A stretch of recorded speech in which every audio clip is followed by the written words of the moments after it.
দোস্ত আমি না একটা অনেক ঝামেলায় পড়ছি। কি ঝামেলা? ভাই আমি তো বললাম আজকে বের হব, তোদের সাথে তো প্ল্যান ছিল, পরে বললাম না বের হব আজকে। হ্যাঁ, তো একটা কাহিনী হয়েছে, এখন আমার কাছে অত টাকা নাই, যা ছিল দিয়ে ফেলছি। এখন দোস্ত আমার একটু 5-10 হাজার টাকা লাগবে, তোমাকে পাঠাইতে পারবি?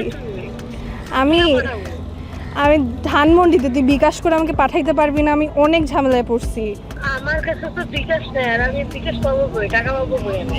তোর বাপের কাছ থেকে বল বা যে কোনো দোকানের কাছে যায় বল ভাই, এই কয়েকটা লোক এখানে আমাকে ধরে রাখছে, যাইতে দিতেছে না, কোনোভাবে যাইতে দিতেছে না। তোর সাথে কেউ নাই? আছে, পমস ছিল, কোনোভাবে ও কোনো জায়গায় গেছে খুঁজতে, কিছু ম্যানেজ করে। যখন আমি এখানে একা একা আছি, দুইটা লোক এভাবে আমার সামনে দাঁড়ায় আছে, আমি কিছু বলতে পারবো না আমার লোকেশন কোথায়, তুই জাস্ট আমাকে দেখ কোনোভাবে টাকা ম্যানেজ করতে পারিস কিনা। আমি অনেক ঝামেলায় পড়ছি। আমার বাপ তো বাসায় নেই, আমি ফোনটা নিয়ে যেই করবো, এখন আমার বলা লাগবে তাকে। তুই তোর বাপকে একটু বল তাহলে আমাকে 5-10 হাজার টাকা এখনই পাঠাইতে পারবে কিনা, এখনই, লাইক এখনই। তারপর আমাকে সে জিজ্ঞেস করলে আমি বলবো কি রিজন কি।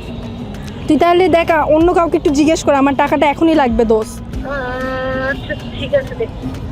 আচ্ছা ঠিক আছে, তুই দেখ এখনই দেখ দোস্ত, আমাকে যাইতে দিচ্ছে না এরা, তাকাই আছে আমার দিকে। আই এম সরি ডিয়ার, আমরা একটা শো থেকে বলছি এবং আপনার বান্ধবীর সঙ্গে আমরা একটা প্র্যাঙ্ক করছিলাম। এটা আমরা একটা স্ট্রিট শো করছি, শোটাতে তাকে একটা ডেট দেওয়া হয়েছিল একটা প্র্যাঙ্ক করার জন্য, অ্যান্ড সে সাকসেসফুলি এক্সিকিউট করেছে প্র্যাঙ্কটা। সে আপনাকে রাজি করাতে পেরেছে অ্যামাউন্টের জন্য।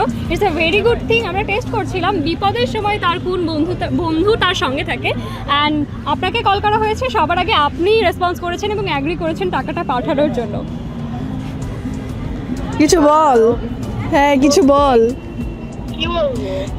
তুই জিতে গেছিস, তুই ট্রু ফ্রেন্ড আমার।